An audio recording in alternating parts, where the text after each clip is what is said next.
ભારત દેશ 1947માં આઝાદ થયો ત્યારે એની સામે વહીવટી દૃષ્ટિએ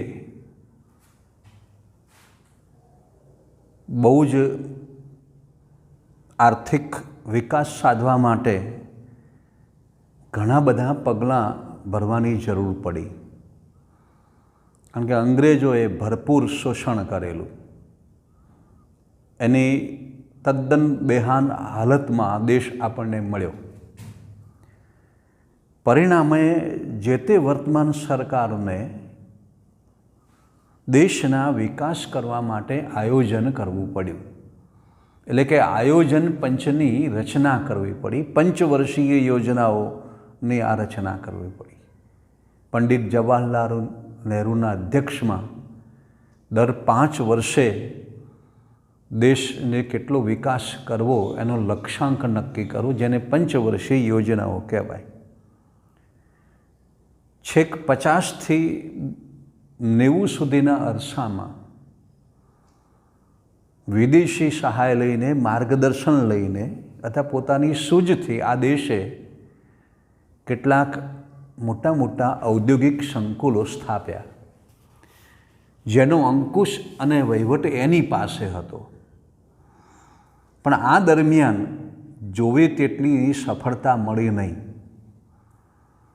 પરિણામે 1990-91ના અરસામાં ડૉક્ટર મનમોહન સિંહની સરકારે એક નવી આર્થિક નીતિ ઘડવામાં આવી. એટલે કે આર્થિક સુધારાઓ અમલમાં મૂક્યા. અને એના 3 પરિબળો છે. એક ઉદારીકરણ, ખાનગીકરણ અને વૈશ્વિકરણ. આ 3 મુદ્દાઓની આપણે ચર્ચા કરવાની છે. પહેલો મુદ્દો છે આર્થિક ઉદારીકરણ.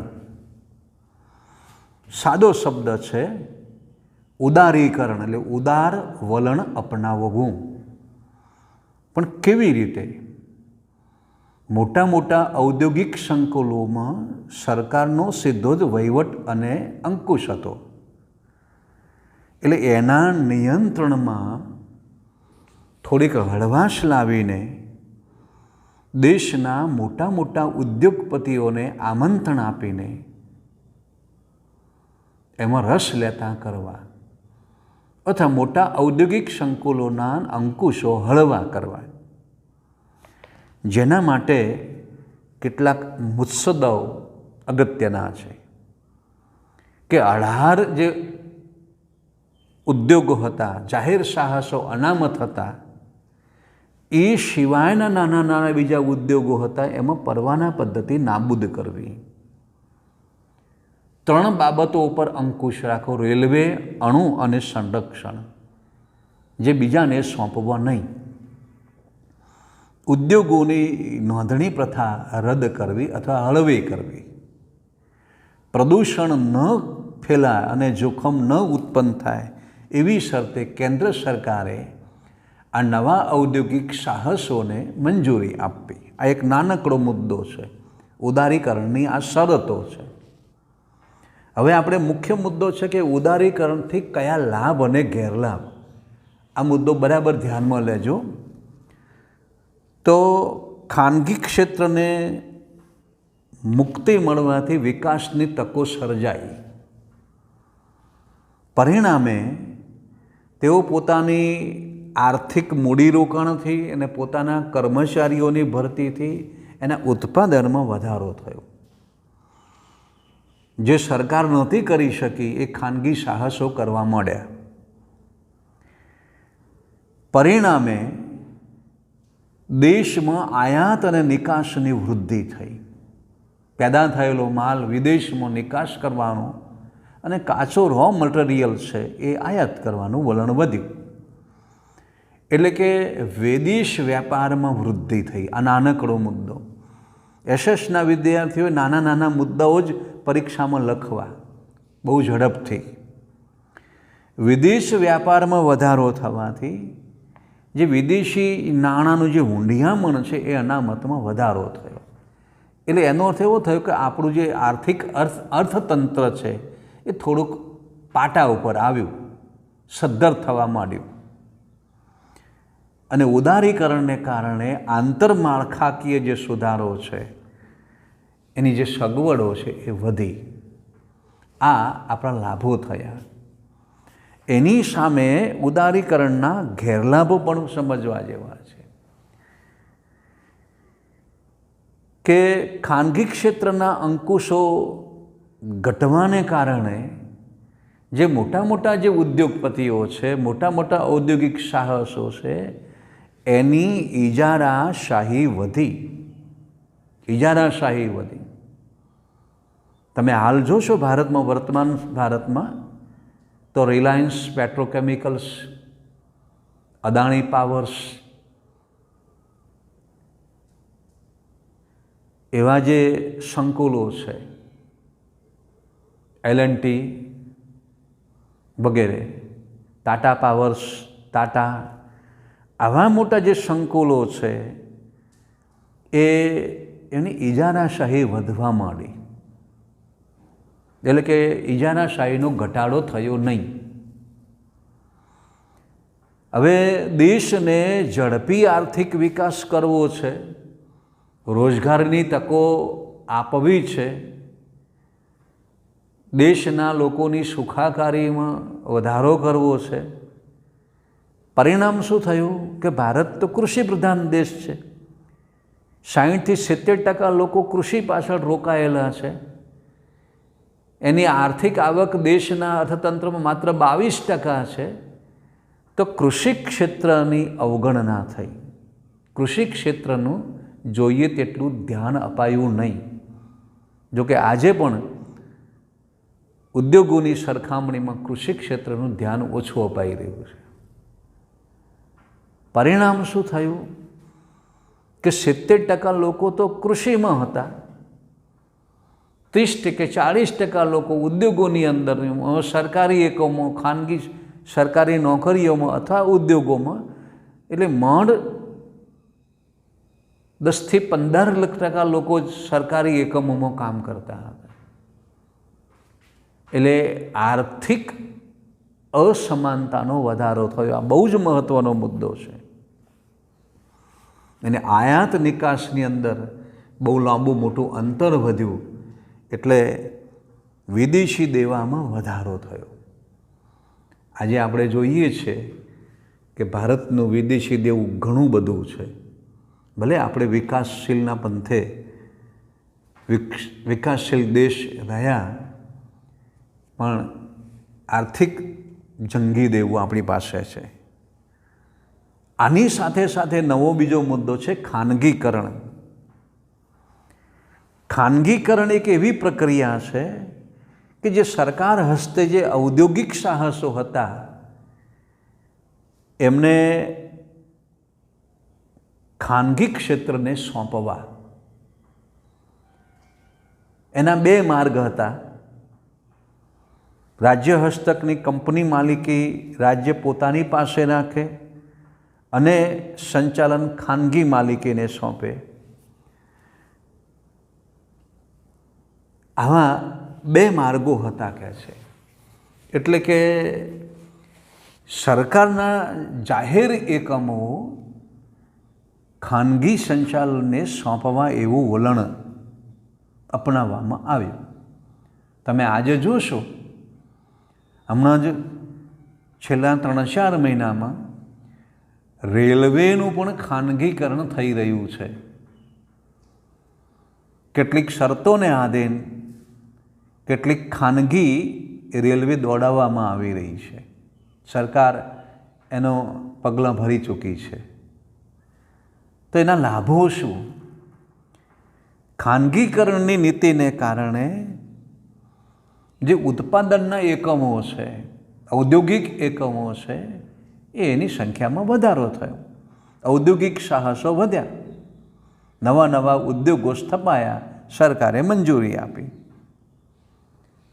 એની સીધી અસર મૂડીગત અને વપરાશી વસ્તુના ઉત્પાદનમાં વધારો થયો. ખાનગી ઉત્પાદનના માલિકો પાસે જે શેર હોલ્ડર્સ છે, ભાગીદારી છે અથવા વ્યક્તિગત છે, એમની આવકમાં વધારો થયો અને ચીજ વસ્તુના ઉત્પાદનમાં પણ વધારો થયો. પરિણામે આ જાહેર એકમો છે એની કાર્યક્ષમતામાં સુધારો થયો. 50થી 90 સુધીમાં જે જાહેર એકમો હતા એ કાર્યક્ષેત્રો મોડા હતા એમ કહેવું તો પણ કહેવાય. એમાં થોડોક નવો પ્રાણ ફૂંકાયો. આ ખાનગીકરણના લાભો થયા. હવે એના ગેરલાભ જોઈએ. આર્થિક સત્તાનું કેન્દ્રીકરણ થયું. જે મોટા મોટા સાહસો, મોટા મોટા ઉદ્યોગપતિઓ પાસે આવ્યા, રિલાયન્સ, અદાણી, એસઆર સ્ટીલ, ટાટા, એલ&ટી, ઘણા ઔદ્યોગિક સાહસો છે. એનું આર્થિક સત્તાનું કેન્દ્રીકરણ થયું. એટલે કે ઇજારાશાહીને વેગ મળ્યો. બીજું, મોટા મોટા ઉદ્યોગો તરફ સરકારની નજર ગઈ. એને કેટલીક ઉદાર નીતિને કારણે જમીન આપી, પાણી આપ્યું, લાઇટ, વીજળી, પાણી આપી, સડકો આપી, આર્થિક ધિરાણ પણ સરકારે આપ્યું, સબસિડી પણ આપી. એના કારણે આ ઔદ્યોગિક વિકાસ તો થયો, પણ નાના જે ઉદ્યોગો છે એ જો તેવો લાભ મળ્યો નહીં. એની હરોળમાં નાના ઉદ્યોગો વિકાસ કરી શક્યા નહીં. માત્ર મોટા જ ઉદ્યોગોને લાભ મળ્યો. પરિણામ થયું કે જે ભાવો છે એ અંકુશમાં રહ્યા નહીં, જેથી ભાવ વધારાની સમસ્યા વધી. અને એટલે જ તમે જુઓ છો કે વિશ્વના અન્ય દેશો કરતાં ભારતમાં મોંઘવારી વધારે છે. મોંઘવારીને નાથવા માટે સરકાર ભલે ગમે તેટલા પ્રયત્ન કરે, પણ આ ઔદ્યોગિક ઇજારાને કારણે એ ભાવ વધારો એ નાથી શકાયો નથી. તમે સીધો એક દાખલો આપું વર્તમાન સમસ્યાનો, કે સરકાર વીજળી પેદાશ પોતે કરતી નથી અથવા ઓછી કરે છે પોતાના અંગત સાહસોને લઈ. હવે રાજ્યોના અથવા દેશના વીજળીને પહોંચી વળવા માટે અદાણી જૂથ અને રિલાયન્સ જૂથ જેવા મોટા ઔદ્યોગિક જૂથોને આ સત્તા આપી, આ તક આપી. પરિણામે વારંવાર આવા ઔદ્યોગિક સાહસો સરકારનું નાક દબાવે છે અને ક્યારેક કેટલુંક શિથિલ તંત્ર, વહીવટી તંત્ર એની ઉદારતાનો લાભ આપે છે અને એનો બોજો પ્રજા ઉપર પડે છે. આ સીધી અસર છે. વીજળી દિવસે દિવસે મોંઘી બનતી ગઈ છે. સરેરાશ 7 રૂપિયા 1 યુનિટ પડી રહ્યો છે. પેટ્રોલ મોંઘું બની રહ્યું છે. 75 થી 80 રૂપિયા સુધી એ પેટ્રોલ બની રહ્યું છે. તો સરકારના અંકુશમાં છે. તેમ છતાં જેનું જે કેટલાક ઉત્પાદન, એનું જે સંગ્રહ છે, રિલાયન્સ જેવા ઔદ્યોગિક જૂથો પાસે આ સત્તા છે. પરિણામે આ ભાવ વધારો ઊભો થયો. તો આપણે 2 મુદ્દા જોયા, ઉદારીકરણ અને ખાનગીકરણ. ત્રીજો છે વૈશ્વિકરણ. બહુ સરસ મજાનો મુદ્દો છે. દેશના અર્થતંત્રને વિશ્વના અર્થતંત્ર સાથે જોડવું, એની જે આવશ્યક જે શ્રમ છે, જે વસ્તુની સેવાઓ છે, જે ટેકનોલોજી છે, યંત્ર સામગ્રી છે, બૌદ્ધિક જ્ઞાન છે, ટેકનોલોજીનું જ્ઞાન છે, અથવા અન્ય ઔદ્યોગિક મદદ લેવાની છે, એ દ્વાર ખુલ્યા, જેને આપણે વૈશ્વિકરણ કહીએ છીએ. એના જે 2 મુદ્દો બહુ સરસ છે. એના કારણે કે 2 દેશો વચ્ચે જે વ્યાપારના અવરોધો હતા એ દૂર થયા અને પરિણામે 2 દેશો વચ્ચે આયાત નિકાસ કરવાની તકો વધી. પરિણામે મૂડીગત હેરફેર સરળ બની. ટેકનોલોજીના હેરફેરના અવરોધો પણ દૂર થયા. વિશ્વના જુદા જુદા દેશો શ્રમ, માનવ શ્રમ પણ મુક્ત રીતે હેરફેર થવા માંડી. આ એક નાનકડો મુદ્દો છે વૈશ્વિકરણ. હવે વૈશ્વિકરણની જે અસરો છે, લાભ, તો વિશ્વના જે મોટા ઉદ્યોગપતિઓ છે એમને ભારતમાં મૂડીરોકાણનું એટલે નવા ઔદ્યોગિક સાહસો કરવાની તક મળી, પ્રોત્સાહન મળી, જેને MOU કહીએ છીએ આપણે. અને ઉત્પન્ન થતી જે વસ્તુઓ છે એ સરળતાથી મળે. વિશ્વની ટેકનોલોજી, વિશ્વના સાહસિક ઉદ્યોગોની મદદથી જે ચીજ વસ્તુ પેદા થાય એ આપણને સરળતાથી મળે. અને પરિણામે વિકાસશીલ દેશો વચ્ચે જે આંતરરાષ્ટ્રીય જે હરીફાઈ છે એમાં ટકી રહેવાની તક મળે. પણ ગેરલાભ જોઈએ આપણે તો વૈશ્વિકરણથી ગરીબી અને બેરોજગારની સમસ્યા હલ ન થઈ.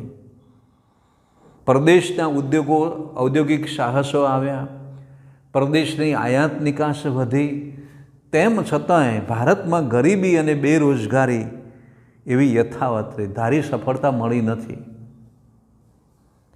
નિકાસ વૃદ્ધિમાં જે લાભ મળવો જોઈએ, એક્સપોર્ટ, એનો પણ ફાયદો ઉઠાવી શક્યા નથી. વૈશ્વિકરણના જે મોટા લાભ ઉદ્યોગોને મળ્યો એ નાના ઉદ્યોગોને ન મળ્યો. કારણ કે પરદેશી સાહસો પોતાની મૂડી એ પોતાના દેશમાં લઈ ગયા, એમ કહેવું તો પણ કહી શકાય. નફાગત મૂડીરોકાણ. આ 3 મુદ્દાઓ જોયા. હવે એક નવો મુદ્દો આપણા માટે છે વ્યાપાર સંગઠન, વર્લ્ડ ટ્રેડ ઓર્ગેનાઇઝેશન, વિશ્વ વ્યાપાર સંગઠન. વિદ્યાર્થી મિત્રો અંડરલાઇન કરજો, 1 જાન્યુઆરી 1995થી આંતરરાષ્ટ્રીય વ્યાપાર, વિશ્વ વ્યાપાર સંગઠનની નિમણૂક થઈ, સ્થપાઈ.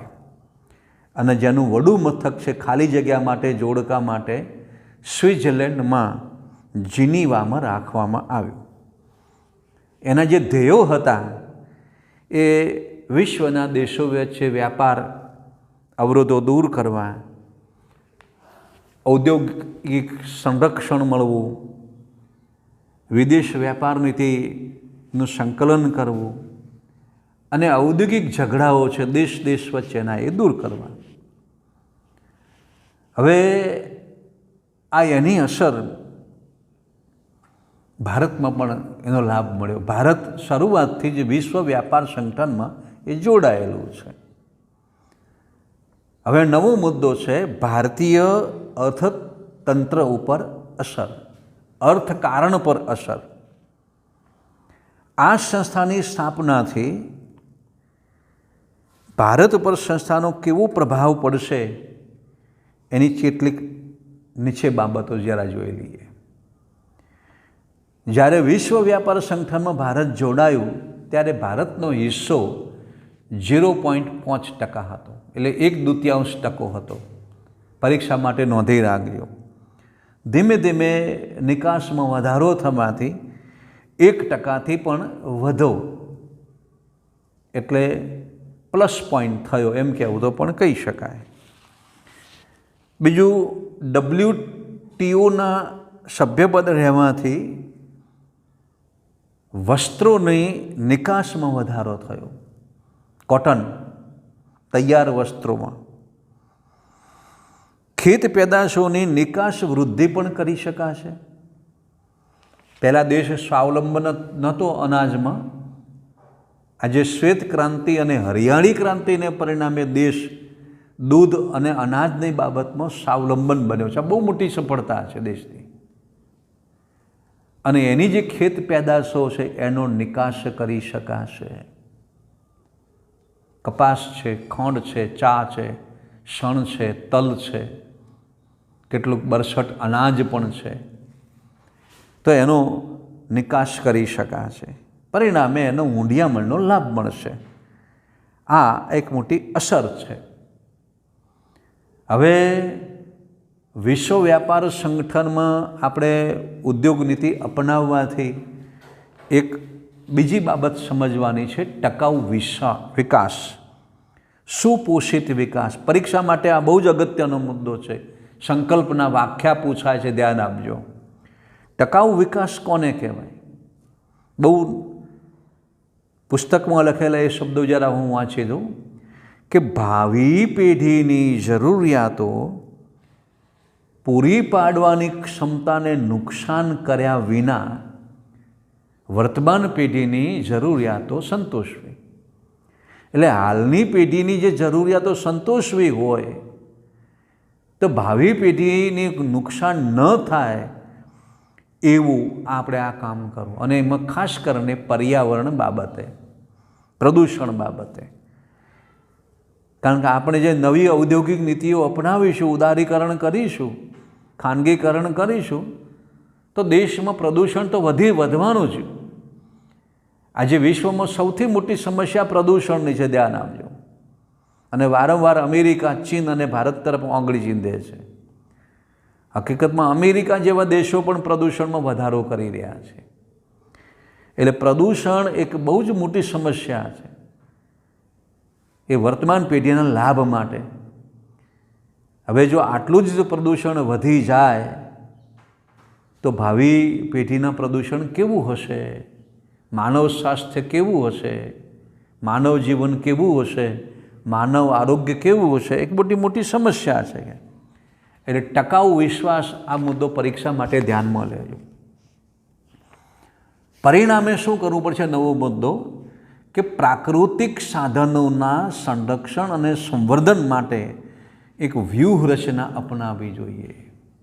એટલે કે પર્યાવરણની જાળવણી માટે આપણે બહુ જ મંથન કરવું પડશે. ખાસ કરીને વાહન વ્યવહાર ખર્ચ ઓછો કરવાય. પુનઃપ્રાપ્ય પ્રાકૃતિક સાધનો છે એ ફરીથી લાભ લેવો.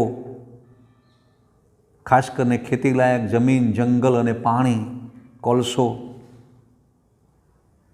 ગેસ, સૌર ઉર્જા વગેરે વગેરે. જુદી જુદી સિંચાઈ યોજનાઓ એને અમલમાં મૂકવી.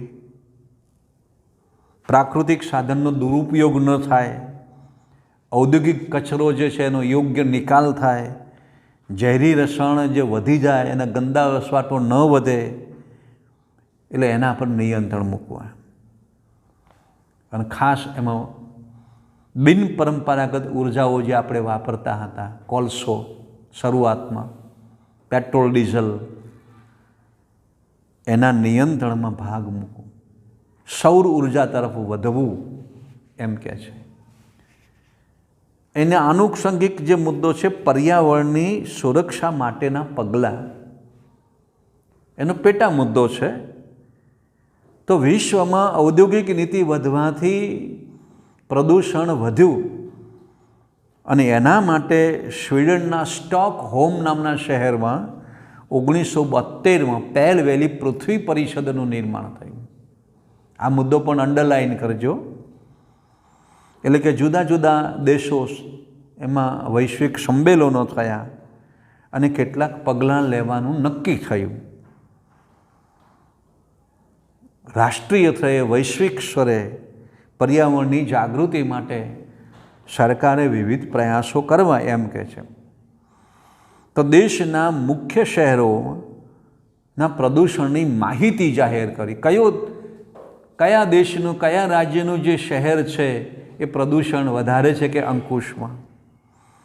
પ્રદૂષણ નિયંત્રણ માટે પ્રદૂષણ બોર્ડની નિમણૂક કરવી.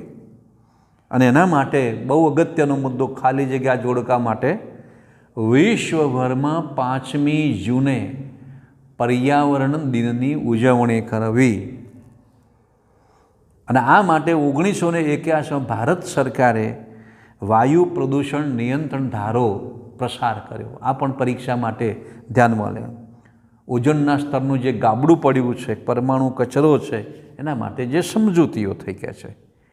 આ આપણો આ બહુ જ મહત્ત્વનો મુદ્દો આપણે અહીં જોયો.